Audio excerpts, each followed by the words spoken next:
All right, Shalom. First and foremost, giving all praise, glory, and honor that's due to Yahweh, Bahashim, Yahweh Shai, Bahashim, Chahadash. Double honor to the elders and apostles of the millstone who rule well. Peace and blessings to the 144,000 and the hopeful elect. Shalom, Barakatham. We're going to get straight into it. This interview, you're going to see the wild man come out. This is from the beloved brother Arrows of Indignation, 144. Let's play it. Governor Greg Abbott wants to make sure that Houston, the city of Houston, is put under the same microscope as any city that isn't allowed legally to be the quote-unquote sanctuary city. And this is what we do here in the city of Houston. People come into the city of Houston illegally. They're allowed to stay. There is only so much that our law enforcement officers are willing to do, that the DEA is willing to do, that the border agents are willing to do. Why in the world don't we go after those that are here? Well, that's what Abbott wants to change, and I agree. And as soon as we make sure that in the state of Texas, if Houston keeps conducting itself the same way that San Antonio and other cities conduct themselves, then no money is coming to Houston from the state. We need to do that on a state level. We also need to do it on a federal level. But Matt, my problem with this is, why are we so worried about getting rid of all of the Mexicans or Hispanics that are quote-unquote here, if they're legal or not? At the end of the day, many of them are paying taxes. Many of them have been here for generations and decades. And Matt, trying to get rid of 4, 5, or 3 million people all at once is not going to work. We don't have the resources. We don't have to do it all at once. And secondly, Matt, listen, there is no such thing as an illegal Mexican immigrant coming into Texas, because they're only coming home.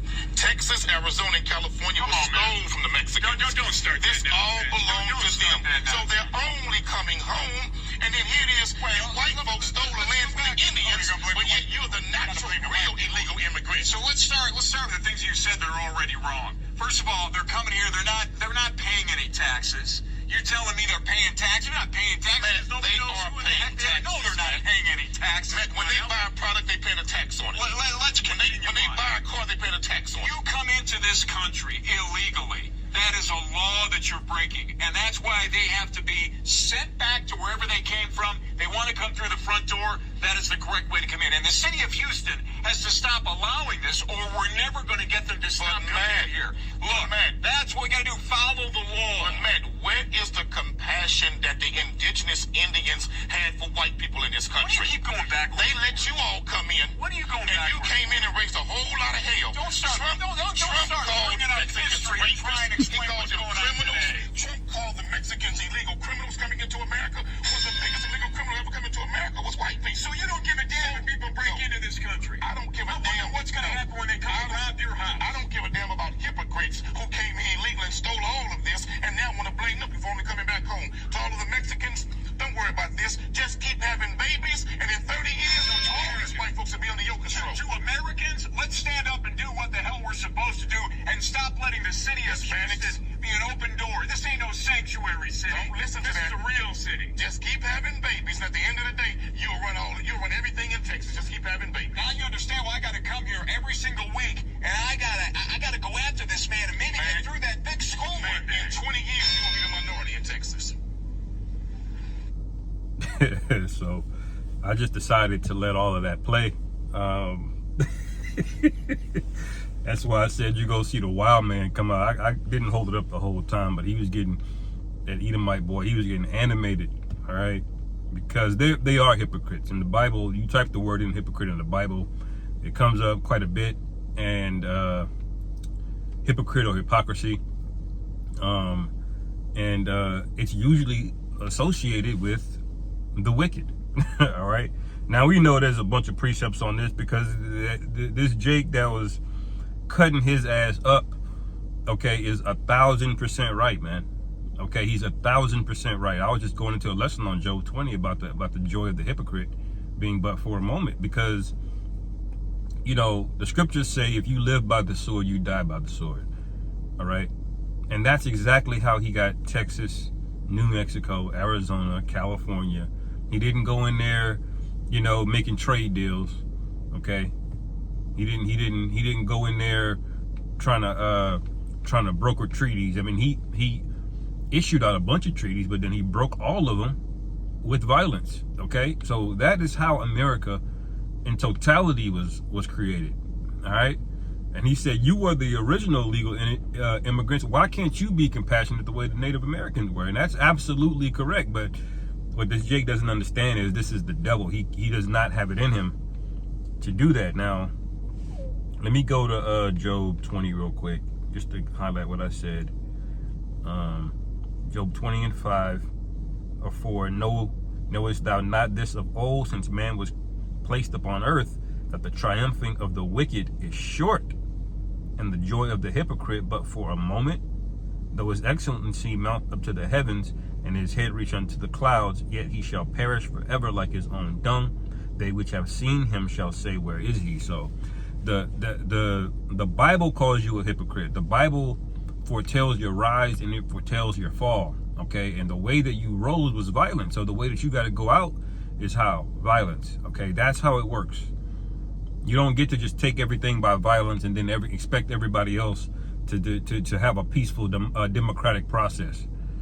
You know, you came in here with horses and guns and chariots, killing and stealing, but now you want the people who you stole the land from to come in through the front door, like he said.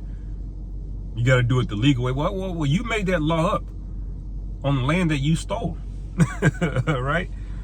Let me go down. Let me see.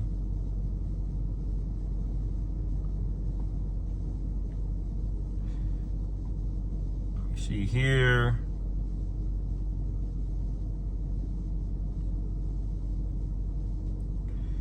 I believe it's Job 27 that I want real quick. Okay.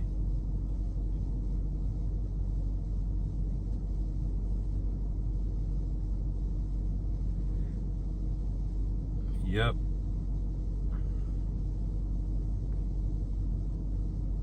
Yeah, Job 27 and 13. This is the portion of a wicked man of the Most High, and the heritage of oppressors. So you are the heritage. So you may not be the people, as they would say, which they all come back, you know, in reincarnation, you know, which is another topic.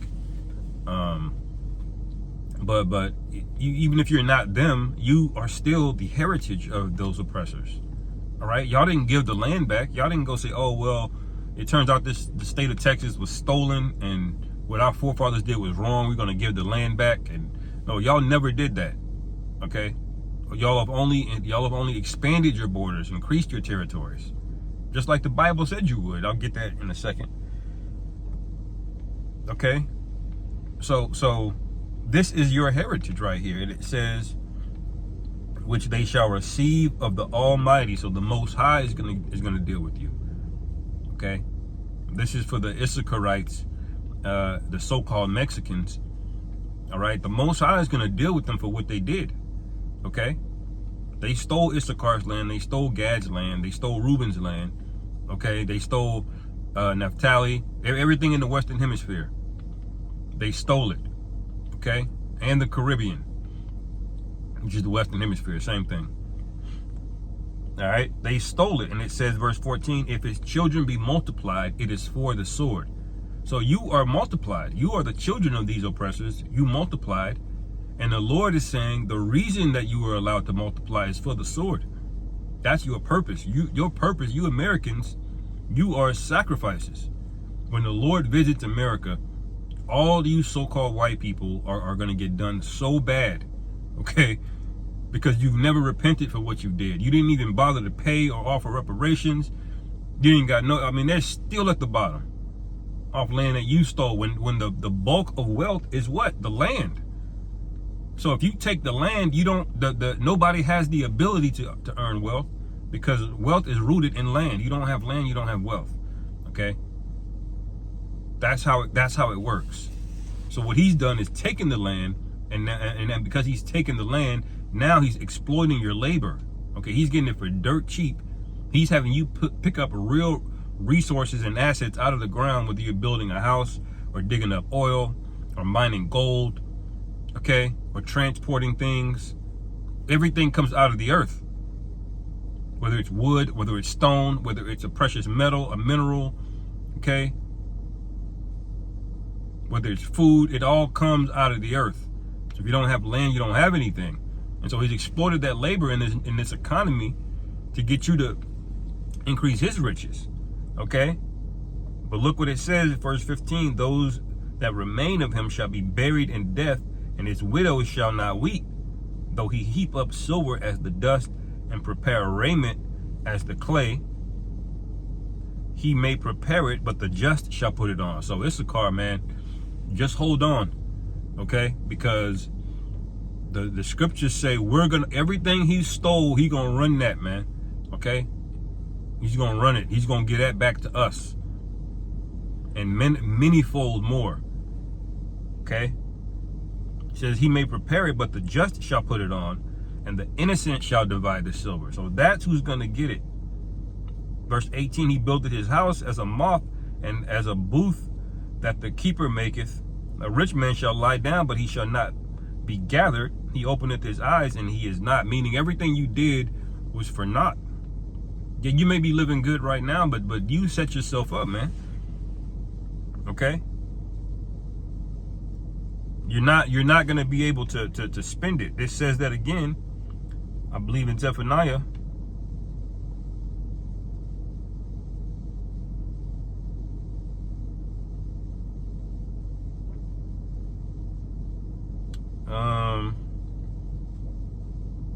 Yep, I'll just go straight to the point for the sake of time.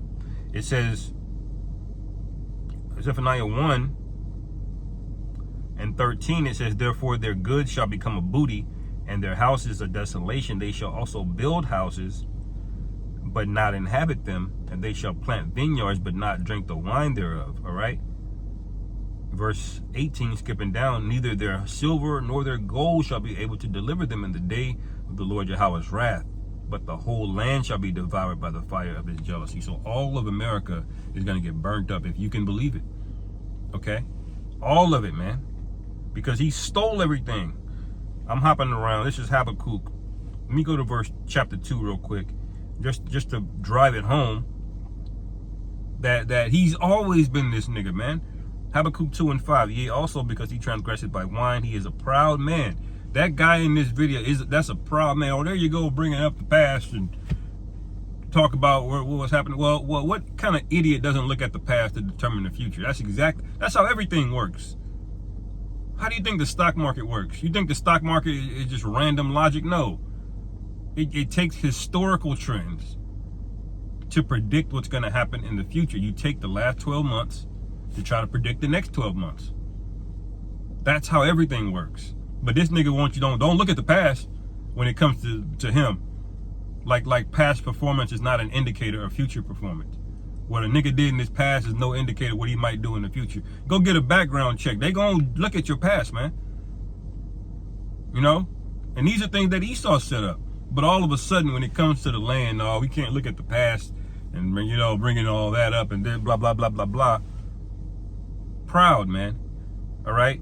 It says, neither keepeth at home who enlargeth his desire as hell and is as death, and cannot be satisfied, but gathereth unto him all nations and heapeth unto him all people.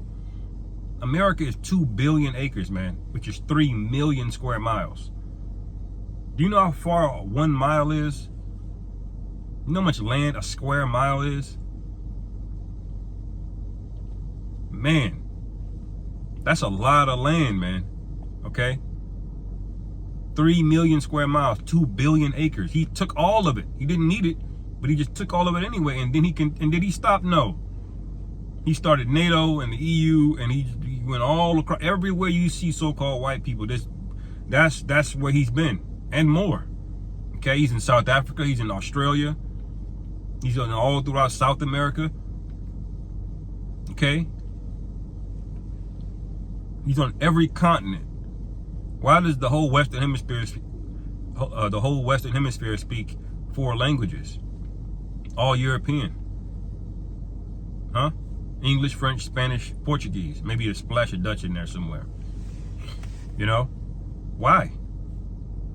Because this is him. He didn't just take America. This is the devil we talking about here, man. All right? Going back, Habakkuk chapter 1. Verse 6, for lo, I will raise up the Chaldeans, that bitter and hasty nation, which shall march through the breadth of the land to possess dwelling places that are not theirs. All right, so the Lord prophesied that this would happen, that you would do this. And the scripture said everything that you build is going to come to naught. Everything you stole and you took is going to come to naught. Okay, the scripture said you're going to vomit up these riches. Okay, and vomiting is not a pleasant sight. It's not a pleasant experience. Any brother that ever had to vomit or throw up would know exactly what I'm talking about. All right, it's not a pleasant experience. Okay, it says, verse 7, they are terrible and dreadful. Their judgment and their dignity shall proceed of themselves, meaning they would have a reputation, a name for themselves, the white man. All right, and Gad and Issachar and Reuben tried to be peaceable with you, man. Okay, and Issachar, by the time y'all got to Issachar, he already knew that y'all were the devil, but he still dealt peaceably with y'all. And what happened?